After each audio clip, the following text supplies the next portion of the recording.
দেশের তৈরি পোশাক শিল্প মালিকদের সংগঠন বিজিএমইএ এর পরিচালনা পর্ষদের নির্বাচন চলছে। রাজধানীর Radisson blue water garden hotel এবং চট্টগ্রামের রেডিসন ব্লু হোটেল বে ভিউ কেন্দ্রে একযোগে সকাল ৮টা থেকে বিকেল ৫টা পর্যন্ত একটানা ভোট গ্রহণ চলবে।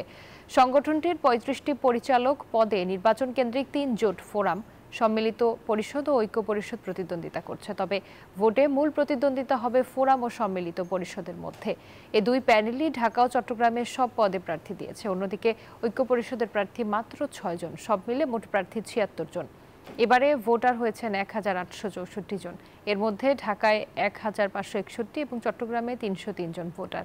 এবার শুধু সচল কারখানার উদ্যোক্তারা ভোটার হওয়ার সুযোগ পাচ্ছেন।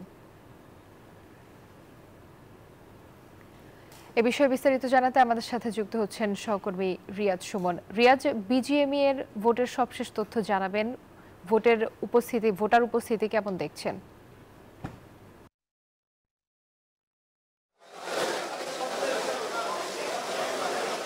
ধন্যবাদ রুবা। আমরা এর আগে যেমনটা জানিয়েছিলাম যে আসলে ভোটার উপস্থিতি এখন পর্যন্ত দেখা যাচ্ছে ভোটাররা আসছে বিভিন্ন, অর্থাৎ প্রতি ক্ষণে ক্ষণে অর্থাৎ ভোটারদের উপস্থিতি বাড়ছে।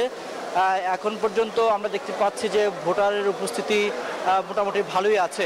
আমরা সকাল থেকে গণমাধ্যম কর্মীরা বাইরেই ছিলাম, আমাদেরকে প্রবেশ করতে দেওয়া হয়নি, যদিও কিছুক্ষণ আগে আমাদেরকে মূল গেট দিয়ে ভিতরে প্রবেশ করতে দেওয়া হয়েছে, কিন্তু ভোট কেন্দ্রের ভেতরে যাওয়ার কোনো এখনও অনুমতি দেওয়া হয়নি, কারণ তারা বলছে যে আসলে গণমাধ্যম কর্মীরা ভোট কেন্দ্রে প্রবেশ করতে পারবে না।